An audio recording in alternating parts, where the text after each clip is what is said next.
We don't do this a lot, no particular reason why, but only because guys like this don't come around very often. So this morning we're going to honor somebody who you may or may not know. And so you met him a couple weeks ago because of his ministry with the Gideons. He was up here sharing. Pat Young was up here sharing. And so I've asked Pat to come because Pat has, for the last 20 years or so, we don't really know, has been working.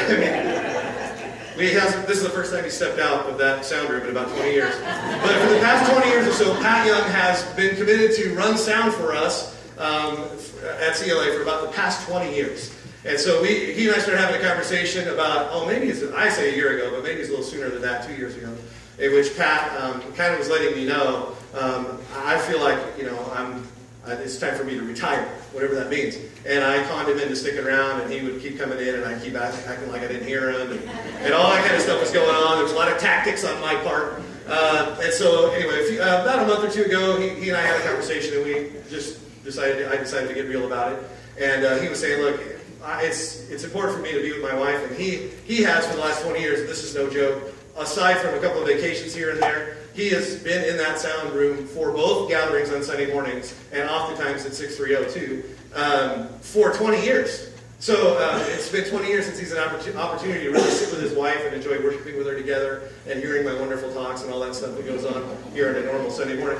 And so he's just said, hey, I have other ministries going on too. Is it possible for me to retire from there? And so I finally agreed to let that happen.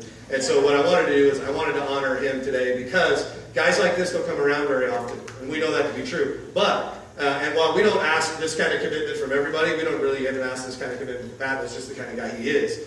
It takes all of us to make this church family happen. And so I wanted to honor him as just a way to say, look, we value the time you've given and what you've committed to this church family, and we want to celebrate him. So why don't you give him a hand clap just to celebrate.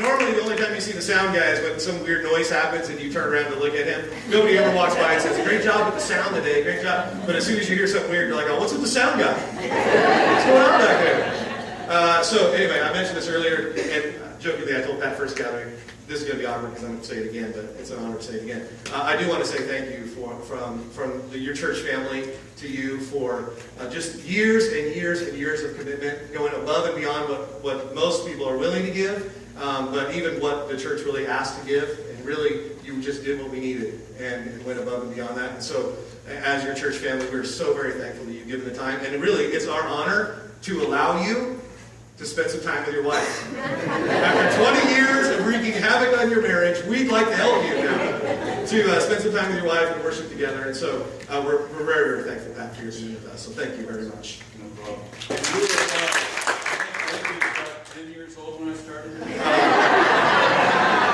I wish. There's a gift card in there for you. It's a gift card to use at Home Improvement Store because I know, because your wife, probably now that you have this free time, she's got some work for you to do.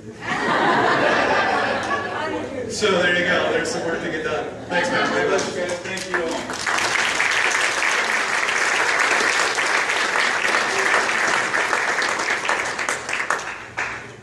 all. All right. So this morning, the talk this morning as we jump in. By the way, my name's Kevin. I'm one of the pastors around here. I'm glad you guys came out this morning. Before I jump into the talk, I'm just going to give you a little preface, a little disclaimer beforehand. The talk this morning is probably about, when I grew up we would have called it PG-13, but it's probably about PG-11 today. So we're going to talk about moral margin, specifically in the area of sexuality. So if you have a child in here that's maybe 11 years old or younger that you may not have had a conversation with, you have two options. Either you can go to Starbucks and hang out till we're done, or B, you can let me do your job for you. In which case I'll say, you're welcome. We're going to talk a little bit about sexual margin or moral margin today, so I just want to give you a heads up on that. Nothing crazy, but just in case you haven't had a conversation. I'm going to start a conversation, then over lunch you're going to have to finish it. There you go. All right, so today we're wrapping up a series on margin, and I've been praying all along through this series that we would be willing to do the hard work of actually living this stuff out. And so I know that some of you are living it out because I've already heard from my staff about some ministry leaders quitting because you need time margin. I've already heard that. I warned you about it. You did it anyway. All right.